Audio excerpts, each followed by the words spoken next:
Hi, everyone. I'm Irene Burgess. I'm the Executive Director of the Maine Cheese Guild.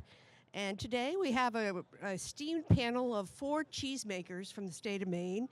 And for many of you, you may not be aware of how important cheesemaking is to the state of Maine and how long we've been in operation. The Cheese Guild's been around since 2003, and there have been cheesemakers in Maine before then. But what we wanted to do is sort of talk about what life is like as a cheesemaker in Maine, talk a little bit about the opportunities and challenges for cheesemaking in Maine, and then talk a little bit about where we kind of see it going in the next few years. So I will stay out of this except if I have to ask you guys questions. But why don't we pass this along and have each of you introduce yourselves and where you're affiliated. Hello, I am Caroline Gander. I am the head cheesemaker at Udder Creamery in Whitefield, and I am also on the board of the Maine Cheese Guild.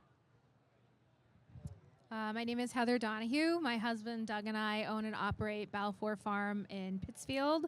I'm a member of the Cheese Guild. I serve as secretary for the board, and we milk between 12 and 20 Normandy cows and make certified organic cheeses. I'm Jean Koons, owner and operator of Kennebec Cheesery in Sydney with my husband Peter, and mostly goats. And I'm trying to semi-retire from it, but I'm also president of the Maine Cheese Guild. Hey everyone, I'm Kaili at Abraham's Creamery. I own and operate a dairy there. We have goats, alpines, and saanens, about 70 of them, and we're in Newport, Maine, if I mentioned that. Yeah, thank you. All right, we're going to start. All of these cheesemakers have come to cheesemaking in a variety of ways, and some of you have asked us at the Maine Cheese Guild booth, how do you get started in cheesemaking? And you'll hear 4 very different stories here. And so I'm going to ask each of you to talk about how did you get into cheese, and particularly cheese in Maine, and what was your journey to this point? And we'll start with you. So I sort of fell into cheese making, not accidentally, but I also didn't intend to do it. I'd always loved cheese. It was always a passion, but I thought I would do it as like a retirement hobby. I moved up to Maine just because I like being here and was working in antiques. That business closed, and a friend knew someone who needed help. I worked for Jean for many years as her assistant cheesemaker. She taught me everything I know, and recently was hired by Udder to be their head cheesemaker. So I just feel very fortunate to have had incredibly good luck throughout the years. Our dairy journey started first with having cows, and we shipped milk for 6 years before we thought about starting a cheese-making journey. And in order to do that, we actually moved to Maine so that we could start making cheese. Prior to that, we lived in northern New York, where it is very, very cold for much of the year. And we really wanted a different scene for that, and a much easier place to market. There's not very many people that live in St. Lawrence County, New York. And it's probably one of the poorer counties in New York State. So it wasn't going to be a great opportunity for local marketing for us. And the hurdles to operate a small-scale dairy for processing are much higher in New York State than they are here in Maine. So Maine definitely offered us a lot more opportunity to do that, and also offered us an opportunity to downsize our farm. At the time, we were milking 50 cows and just shipping milk, and when we moved to Maine, we downsized to 10 and started processing our milk. So it really gave us an opportunity to change our quality of life. We milk once a day, which really kind of eases the schedule a little bit and frees up time for processing. It's really kind of impossible to milk twice a day and do all your crops and do the cheese making and the marketing. So milking once a day was a big change for us. And moving to Maine was like the biggest opportunity for us to do that type of operation. And attracting us to Maine, I guess, was the land base, finding some affordable land with some infrastructure that was already there. We bought a derelict farm. It hadn't been used in over 4 years. And kind of rejuvenated it and brought it back. We've been doing a lot of work with the university on soil health. But as far as our path to cheese making, it really began with cows. Growing up, I always wanted a cow. I didn't live in an area you could really have a cow. My parents had a 2-acre wooded backyard, so it wasn't an option. And when we got married and had kids, we started with like a couple baby chicks, and then we got a pig, and then I got my cow. We started with Highland beef cows, and then we finally got a milk cow, and we had a family milk cow for several years. And when we moved to New York, we bought this farm, and we were trying to figure out what to do. And we said, oh, we're not going to do dairy. It's way too much work. And we ended up starting a 50-cow dairy in New York State. And here we are with kind of a hobby that got a little out of hand, but it's really kind of our love for cows and working with cows that led us to cheese making and having that be a way for us to learn and earn a living on the farm.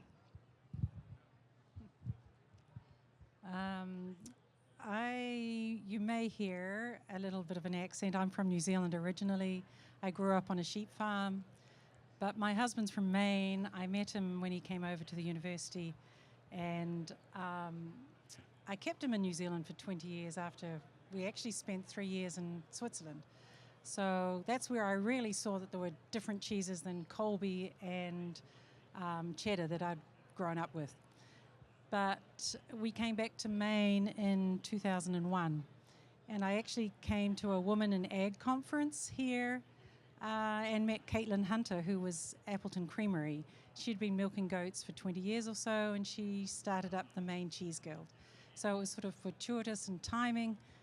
And we knew Penny and John Duncan of York Hill as well. So we decided to jump into goat dairy. So I bought some goats from Caitlin, 10 little ones, and we started from there. So the Maine Cheese Guild ran some workshops. Kathy Biss from Scotland and Margaret Morris from Canada, a few others. And anyway, so then it's sort of terrifying, but you're just following a recipe, practicing at home in your kitchen. And it was fortunate because it was when the farmers markets were just opening up and expanding and we're looking for people. So we were licensed in 2008. And so it's been a joy actually to see how the local food movement has really grown over these years. So, and I hope it continues. But that's basically it. Well, I'm a Maine girl. I started off in the Bangor area. My father owned the Mex restaurant in Ellsworth, and my grandfather and my mother ran Frank's Bake Shop. It's in Bangor, right downtown. It's almost 82 years now. So I grew up in the food industry and decided to go to the university for marketing and wanted to get out of the food industry, which is kind of funny because here I am,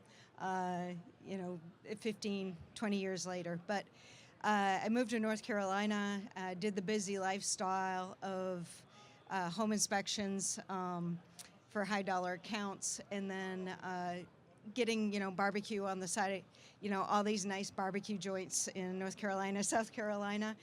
And you're traveling, and then you see these huge hog trucks, double-decker, and you're like, where is my food coming from? So my partners, Leslie and Lou Harris, we decided to drop everything. He survived liver cancer, and we just all wanted to get grounded. So we moved to upstate New York in a little place called Spencer, and went to Ithaca for a lot of workshops at Cornell University, and did some outreach there. And I got pretty good at, doing what I did in upstate, and I befriended some friends there and did a couple of, just community lectures and stuff. about soap making and goat meat in general. We started the goat meat. That's where we were because we wanted to know where our food came from. And then my mom back here in Maine at Frank's Bake Shop, she's like, hey, I got a farm in Newport. I put a down payment on it. You guys are coming here. So I decided, and Leslie and Lou, we were like, okay, let's do it. And we moved to Maine and started, we had our goat meat, our Kiko and Boer goats. And in Maine, it's kind of tough if you're in the meat industry and you can't grow your own food. We started on a 60-acre farm that was all trees. So we had to do a quick switch to dairying, and it really saved our farm. In 2016, it just kind of took off. We started in a little mini barn, which is completely, we didn't want to do that. We wanted a building, but we were encouraged actually by the state inspectors. Yeah, go ahead, split it in two, make it a nice clean space for making cheese, and the other to do a milking parlor. And we were in there for a good amount of time until we got our big new facility made. We have a brand new. Well, I call it brand new, but it's almost our 4th year in it. We have a pit parlor, we have a aging cave. Everything is ergonomically correct, and each step is measured out, which I was fortunate enough to go to a Peter Dixon in Vermont class, and he helped us make a blueprint of it. And so it's there. We're having a great time. Each year is growing, so it's fun. But I think that's about it. What do you all have significant experience, but as we talked about in different ways, what do you see are the major opportunities and challenges for the cheese industry in Maine over the next couple of years? What are the things that are going to be both exciting to watch and interesting to be part of? So. Just throw me in the mix there. I wasn't prepared for that. Okay. So challenges and opportunities. Okay. Challenges are, I think the perennial challenge for Maine dairy and Maine cheesemakers is getting more people to eat Maine dairy and eat Maine cheese, and getting local stores and restaurants to put it on the menus, put it on the shelves, and really elevate the local food to the point where it becomes the first thing that people reach for, and not just that special occasion kind of cheese, which is, I think, how a lot of people kind of think about Maine cheese is like, oh, it's a special occasion, a birthday, an anniversary, a holiday. I'll get that little cheese for that one time. But to make it an everyday type of purchase that people just don't even think about. Everyone enjoys seeing the bucolic farms and fields and cows and the tractor you have to go slowly behind and pass carefully.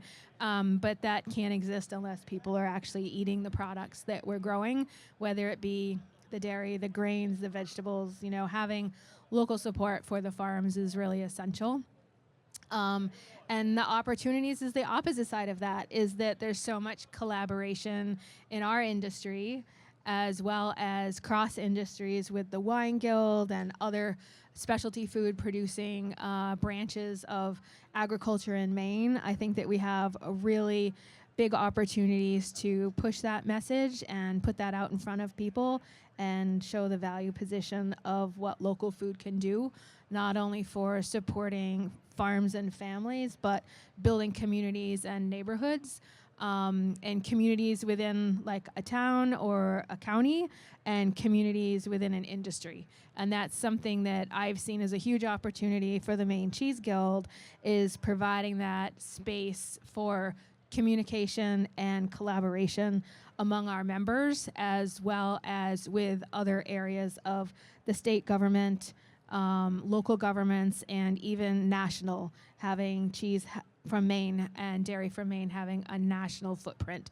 We have Pineland Farm is a very large producer. They buy millions of gallons of locally made milk every year, and they're growing their business as well up and down the East Coast. We have some really fine cheesemakers that place nationally and even at the world's best competitions for cheese quality, and that's something that we should be shouting from the rooftops, that there's some excellent producers here in Maine of dairy and cheese products. And I think that's a huge opportunity going forward, is to really promote Maine cheeses and shout it from the rooftops or the barn tops. Wow, you've sort of nailed it, Heather. I think, yeah, no, it's fine. The other thing I think that we have trouble with, we're a lot of small producers, and one thing is distribution. We have a hard time if you're looking after the animals, you're making the cheese, you're selling it locally, but then it's just taking that time to go to distribute it further away from your area. So I think that is certainly one big challenge for most cheesemakers. But yeah, I'm trying to think, what else? Opportunities. Wow. I mean, yeah, it is really putting it out there, I guess, and trying to encourage people to buy local. The amount of cheese that we make is minuscule, or getting it out there and selling it is minuscule compared to the amount of cheese that Mainers eat. So I guess it is just trying to get that brand of cheese. I've always said that Vermont seems to do it well. I mean, a lot of their stores, little local stores, all sell their local cheeses. And if we could get it into those more just small local general stores, it would be great. But it requires people to buy it. So it is just that conundrum.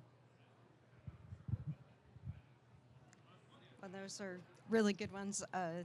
I find as a cheesemaker, some of the challenges and being farmstead is the winter. Well, Maine is vacation land, and all the vacationers go away. So finding a local market and encouraging our fellow Mainers to buy local and buy local cheese and to get interested in it, find a bond. It's also, spending the time to market your product because you're so busy running around doing all kinds of other things. But the opportunities are there, and the opportunity to create a whole new cheese, a whole new product, to connect with customers, it's all there. And the Maine Cheese Guild has done a lot for local cheesemakers. I think we have a lot of local cheesemakers in Maine compared to other states. And so that's encouraging and exciting for people to craft their own products. I think another real challenge that I'm increasingly worried about is people's ability to afford luxury goods, that people feel like they don't have extra room in their budget to buy the nice cheese, even though the nice cheese supports a local family and a local business and is ultimately better for the long-term environment and economy than buying, the Land O'Lakes thing at the grocery store. And part of that is convenience, and part of that is just pure ability to afford things. So I think using sort of the guild as also an opportunity to talk to politicians and lawmakers and other industry people about why investing in local produced goods and economies benefits the larger state as a whole, and also showing people that there's a reason why the mozzarella you buy at the grocery store is so cheap. You're paying for that elsewhere down the line by people not being paid what they deserve to be paid, by farmers not getting what they need, by not being able to care for their animals well. So that is a big concern that I have. But I do think people really want to be engaged with their local food scene and their local economy and are really missing community. And we, as a collaborative collection of small businesses, are able to provide that sense of community that people are really lacking. So not just it being a trade organization, but also sort of a social organization is a real benefit to us, that we're not going through our problems alone, that we can, collectively solve a problem that we're all having. So I see us working together as a real opportunity for us in the future. Okay, thank you, Carolyn. In the year to come, I mean, we've been through the pandemic. That was certainly exciting for everyone. And then we've kind of had inflation and the recovery, and I keep hearing from people, it's time to go back to normal, and I'm thinking there's a new normal kind of. But in the year to come, what excites you specifically for what you're doing, and then what excites you about cheese in Maine generally? What can we do in the year to come that you think that you're looking forward to?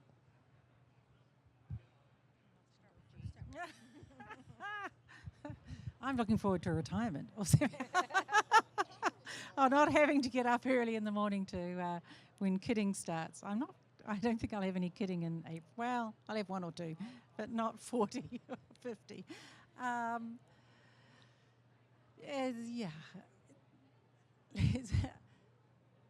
But I'm interested in seeing the rise in I'm excited that there's still young people who are interested in taking on the challenge of trying to make a business with cheese making.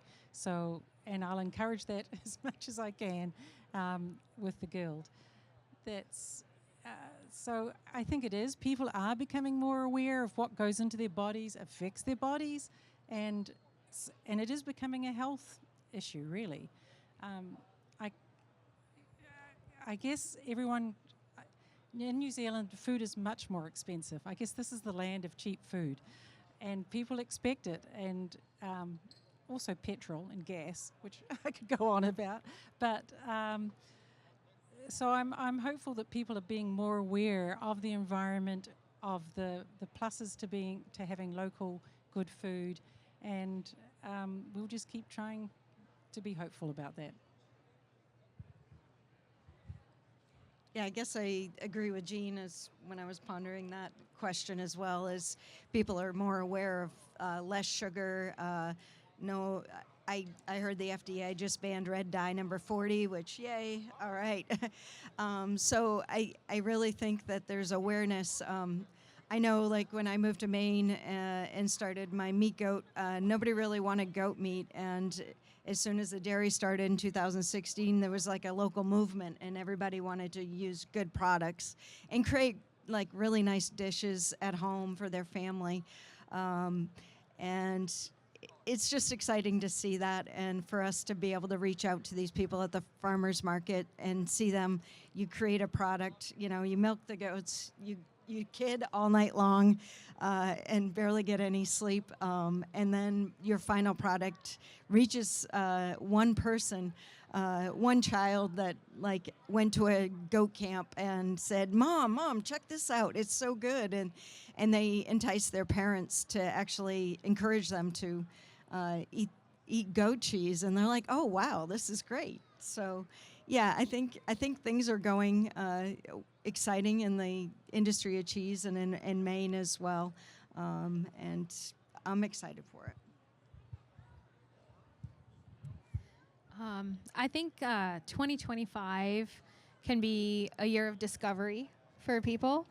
We've been here for 2 days at the Ag Trade Show, talking to people at the Maine Cheese booth, sampling some of our cheeses, and people have not had them before, and they're discovering them, and they're saying, I like this is really good, and they're surprised in a good way, and they're like, where can I buy it? Did you bring anything to sell with you today?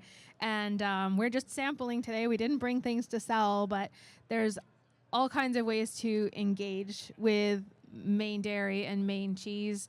And primarily is the Maine Cheese Festival is our primary, as an organization, is our forward-facing to the consumer event. It's a full day of discovering cheeses. We have about 20 or so cheesemakers that attend, another 40 other Maine food producers, music. Everyone is sampling food, and so there's a lot of opportunity to explore and discover Maine cheese. And I think that should be our message for the year, is to come and explore and discover and find a new dairy product, find a new cheese product, find a new artisan food product that's made in Maine with Maine ingredients, because that is the foundation of our economy here in Maine. We all felt it during the pandemic when because we're at the end of the distribution line for everything. And if we can be more self-reliant and grow more of our own food here in the state of Maine, it'll be good things all around for our communities, the health of our children and our residents, as well as health of our small businesses too. I think there's an increasing willingness to try new flavors and interesting things that people haven't had before.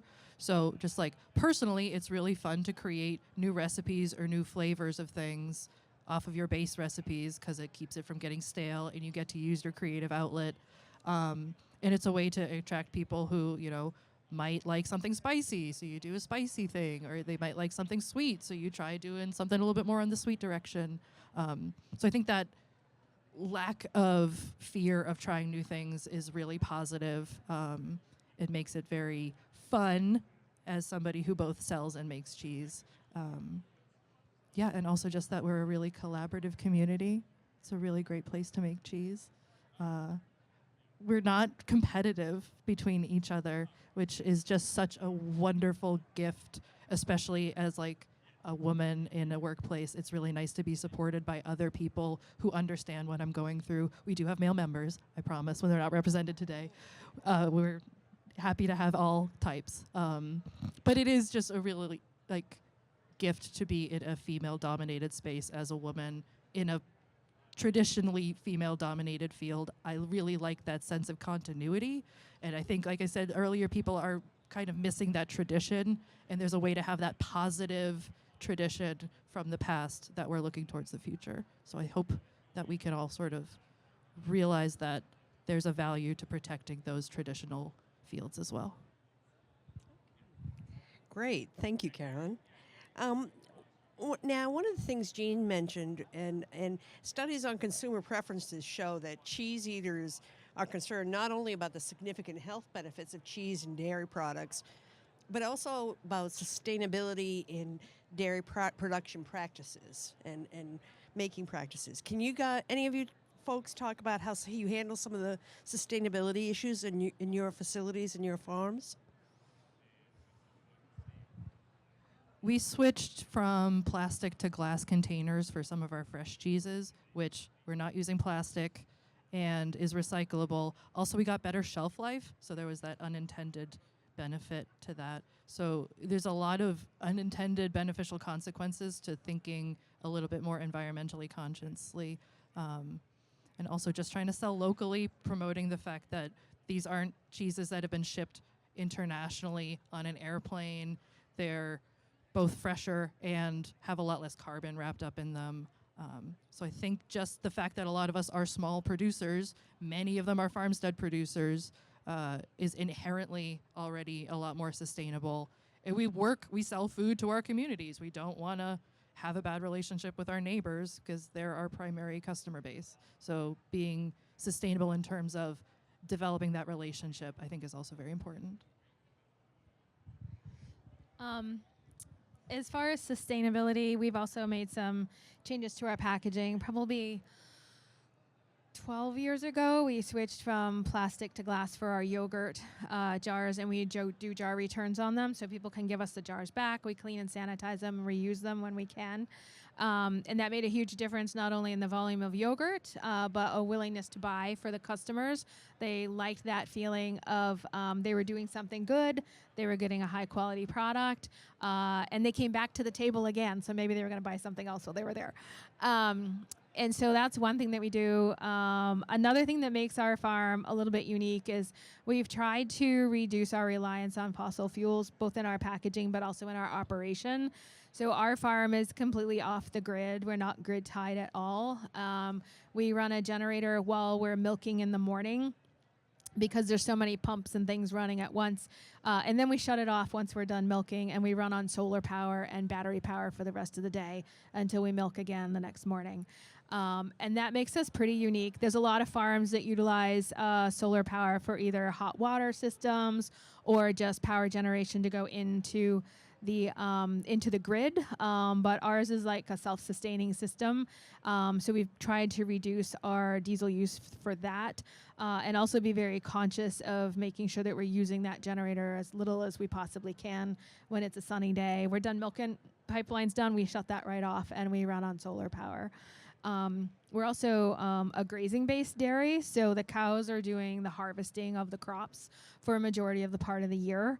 And then the rest of the time we harvest our own crops so we can do them in a timely manner that we're getting the highest value possible for feed value for our cows.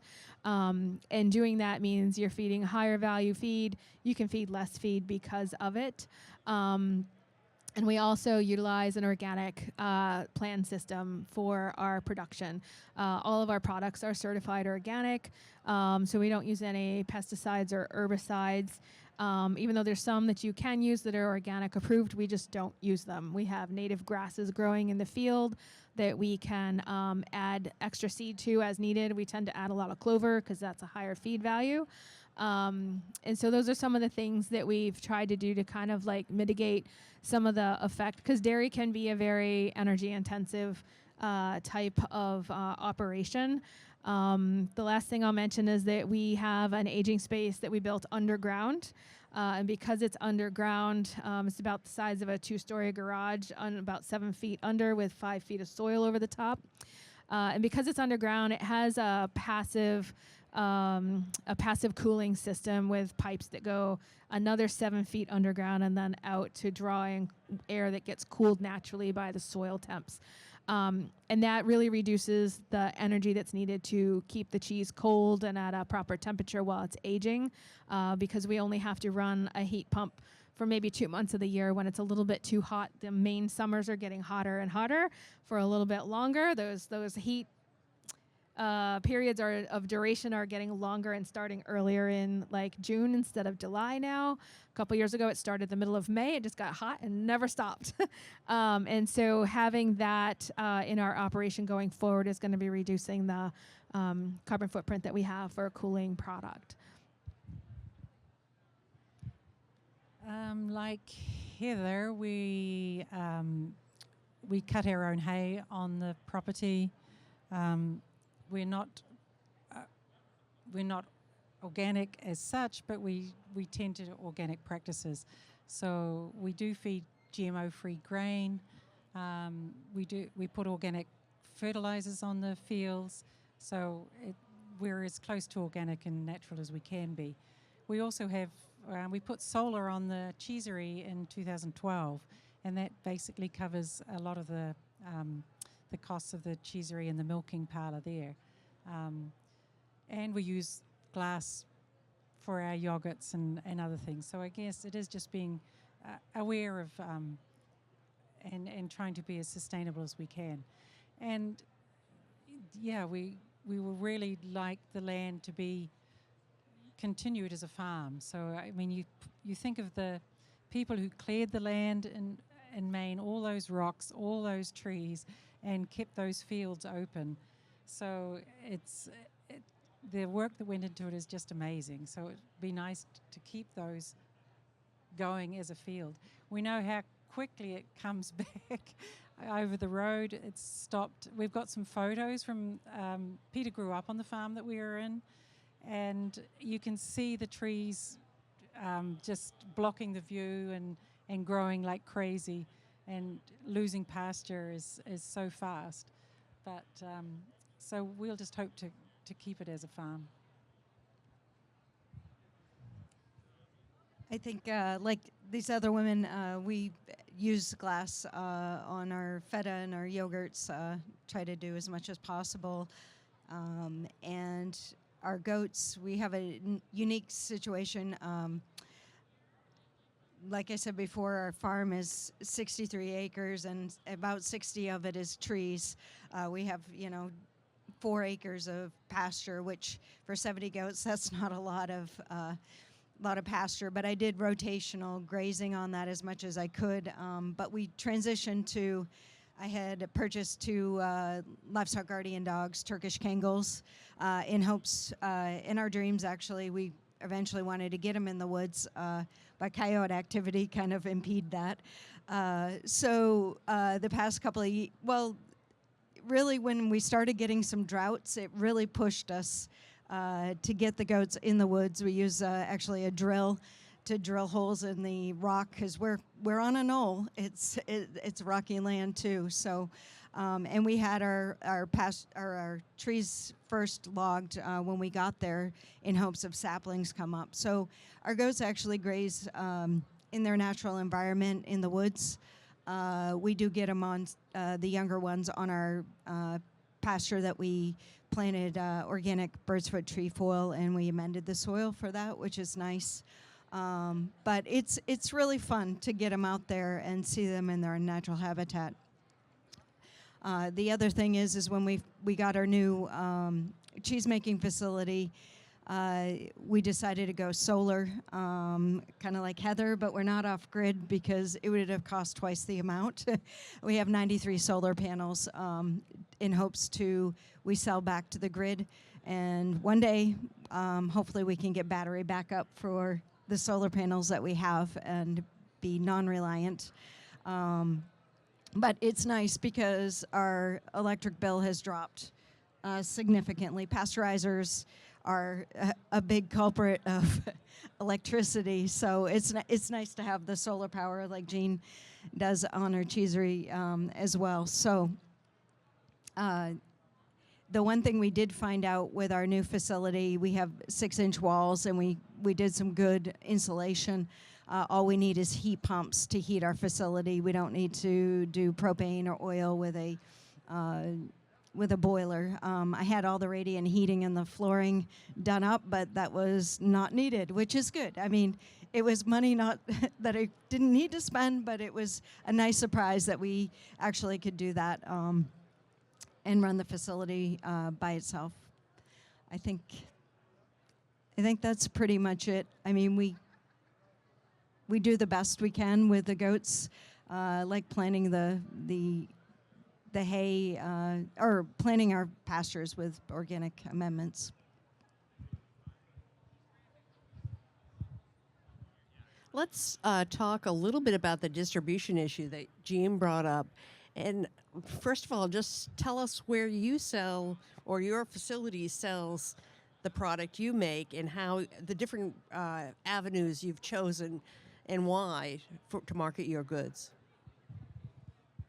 We are self-distributed, so we do it all ourselves. We drive all over the place with lots of cheese in the back of the van. But we sell at a couple local farmers markets, natural food stores, co-ops, and also supply food to more restaurants. And distribution just really becomes a challenge because of the scale of our members. We're all small, like 3 people and under, I think, are the majority of the members that we have, are very small operations. And it's hard to take the time out of, especially if you're a farmstead and you have animals and you're making food and you're doing your books and you're trying to also have a life, to then say, okay, I'm going to sit down and write a HACCP plan or a food safety plan. And a lot of the bigger distributors require that level of planning.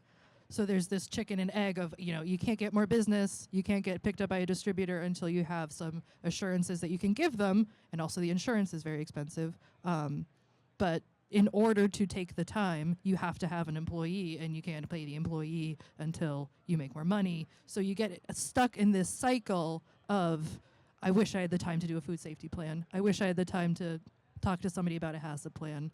But even at it's just really hard to find the time to do everything. And the marketing and the distribution end up being the lowest priority because your animals need to be fed and the cheese needs to be made or flipped and sold somewhere because you need to have some cash flow. So it's just the really difficult piece of the puzzle. And as somebody said, maybe Heather, we're at the end of the route. No one wants to come up here and make 17 stops to pick up, 3 wheels of cheese, a case of yogurt, et cetera, et cetera. So the scale of the producers that we have and the location we're in make it really difficult. So if anyone has great distribution ideas, we are all ears.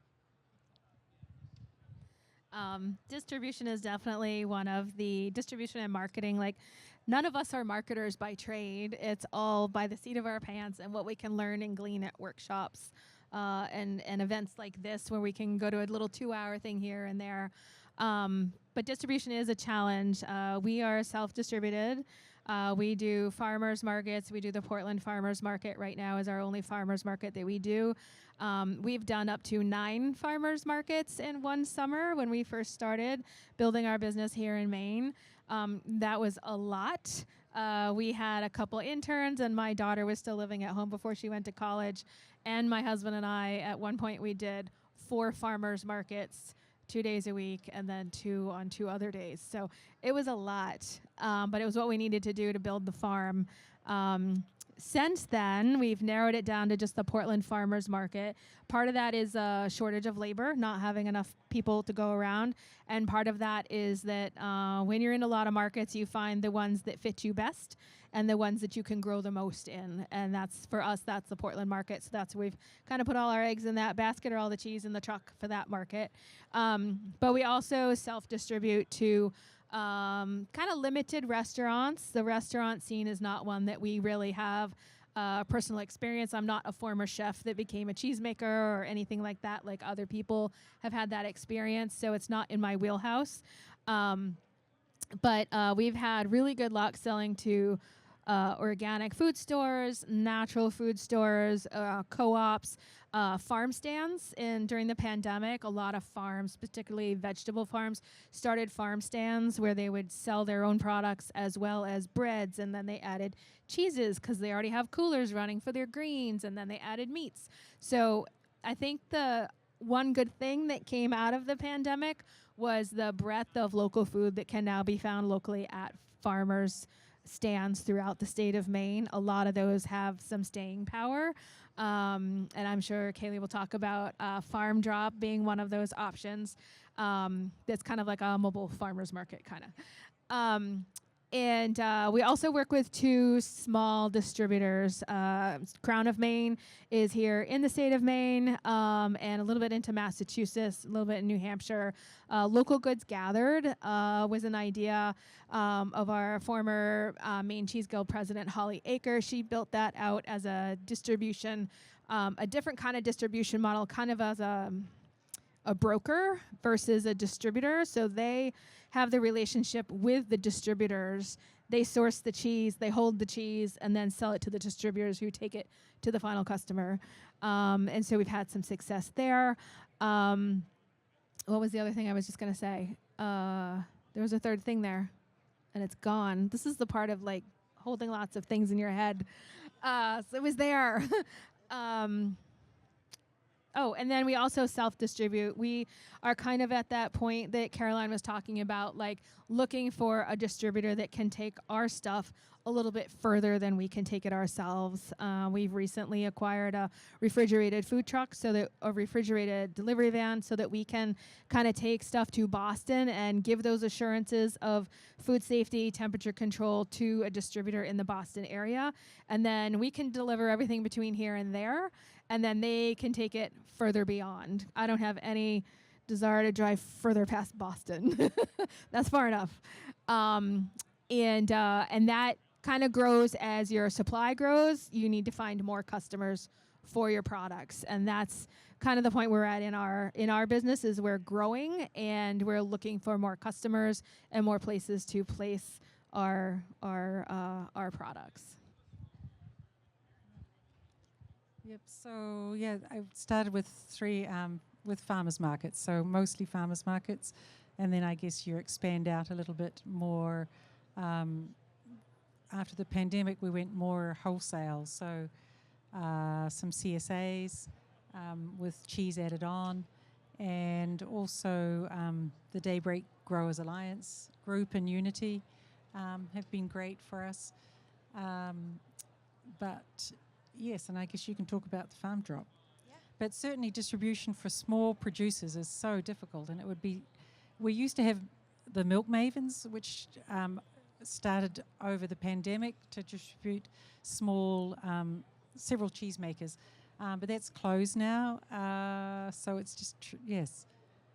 That would be my wish, actually, is to try and see how a lot of small producers in Maine could cooperate to distribute their products. Yeah, I totally agree with that because Milk Mavens really helped us through sometimes. I started, actually, Jean was in the Skowhegan market, and she left for another market back when I first started out in 2016, and I had a chef say, hey, you want to come to Skowhegan?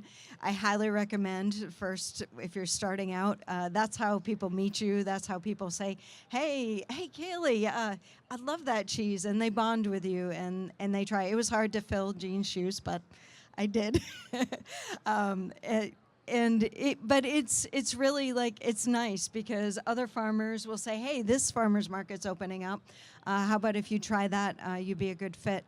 And that's really how someone starts out in it. We, as Abrahams, we had other opportunities, the farmers market, Milk Mavens, and then Farm Drop came in onto the scene.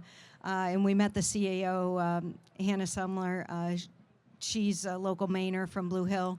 And she created this platform that is like an online farmer's market. You can go on there, register, and you can pick local foods from 20 to 30 different local farms in your area. So it's nice. You can see my name on one side. There's like a ton of lists. You can search by farms. You can search by food. If you wanted beef, then you could just order which cut of beef you wanted. And in general, there's always availability. Nothing runs out. But it's nice because you can go to different hubs. We have a hub. The other place that we just purchased a year ago, I don't know, a week ago, we ended up buying a country store. So we have a brick and mortar where we sell our local products and a couple other farms, where our goal is to make this convenience store the big cookie store. Instead of putting sugar in people's mouths, we're giving opportunities to have local foods. So with that, just the beginning is hard to get up and running, but once we get going, we're really going to support other local farms in our Abraham's Country store on Route 2 in Newport. And what else do? We just normal stuff, co-ops throughout the state. We have at Natural Living Center a full array of products. And we do Daybreak Growers Alliance, which is like a CSA, which is really nice too. But yep. Does anybody here have a question of our cheese folks, our cheese mavens? We'll answer them all. They have to be kind of cheese related, though, don't they? We'll give our opinions.